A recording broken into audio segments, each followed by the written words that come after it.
এখানে আসার, আমায় আসতে হবে কেন? আমাদের সুরক্ষা কাউকে দিতে হবে না, আমরা নিজেদের সুরক্ষা দেখে নেব। আপনারা আপনাদের অসুর বৃত্তিটা সামলান, আমরা দেবত্বটা নিয়েই আছি। আমরা রাস্তায় বেরোতে ভয় পাচ্ছি, আমরা অফিসে যেতে ভয় পাচ্ছি, যারা ঘরে আছি তারাও আমরা নিরাপত্তাহীনতার অভাব বোধ করছি। আমরা চাই সার্বিকভাবে এর বিচার হোক, প্রভাবশালী হোক, যারা ততই প্রভাবশীল লোকের ব্যক্তি হোক বা ছেলে হোক, যেই হোক, তাদের উপযুক্ত শাস্তি চাই। আমরা প্রকৃত শাস্তি চাই, শাস্তি চাই।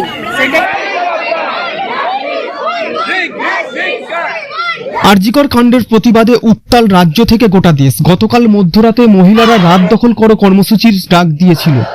রাত্রি তখন ঘড়ির কাঁটায় 11:30। গোটা রাজ্যের বিভিন্ন প্রান্তে দেখা গিয়েছে মোমবাতি হাতে জাস্টিস লেখা পোস্টার হাতে মহিলারা রাস্তায় নেমে রাত দখলের কর্মসূচিতে অংশ নিয়েছে। এমনই চিত্র দেখা গেল হাওড়ার সাঁকরাইলের চাঁপাতলা মোড়ে। মধ্যরাত্রিতে সাঁকরাইলের চাঁপাতলা মোড়ে আরজিকর হাসপাতালে নারকীয় নৃশংস হত্যার প্রতিবাদে উই ওয়ান্ট জাস্টিস স্লোগানে গর্জে উঠলেন মহিলারা।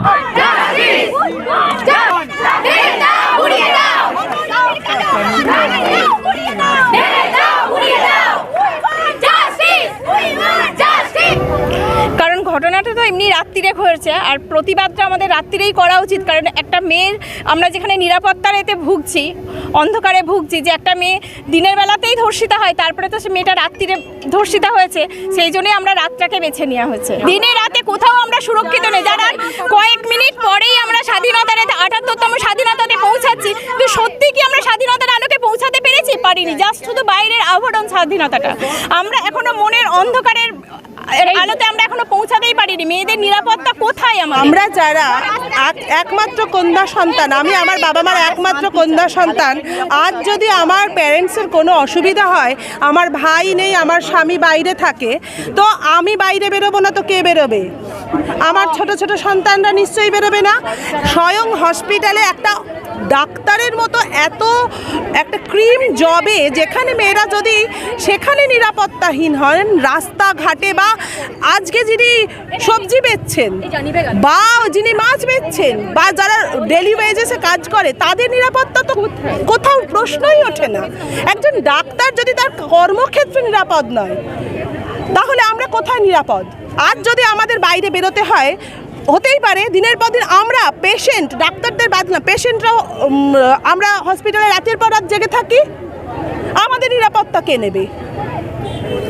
এই জন্যই আমরা আজকে এই প্রশ্ন আমরা সর্বস্তরে, প্রশাসন, মানুষ, আমরা চাই গোটা পৃথিবী দেখুক। এটা কোনো হাইপ নয়, মিডিয়া হাইপ নয়, কিংবা এটা কোনো একটা স্বাধীনতার প্রাক্কালে এতগুলো মানুষ আজকে তাদের ঘুম ছেড়ে, আমি আমার ছোট্ট একটা সন্তানকে বাড়িতে ছেড়ে এসেছি, এক কন্যা সন্তানকে নিয়ে এসেছি। আমার কি দায় এখানে আসার? আমায় আসতে হবে কেন? আজকে সুরক্ষা নিশ্চিত নয়, নিশ্চিত করতেই হবে। আমাদের সুরক্ষা কাউকে দিতে হবে না, আমরা নিজেদের সুরক্ষা দেখে নেব। আপনারা আপনাদের হাতটা সামলান, আপনারা আপনাদের অসুর বৃত্তিটা সামলান, আমরা দেবত্বটা নিয়েই আছি। একজনকে ভিকটিম করে যারা প্রকৃত দোষী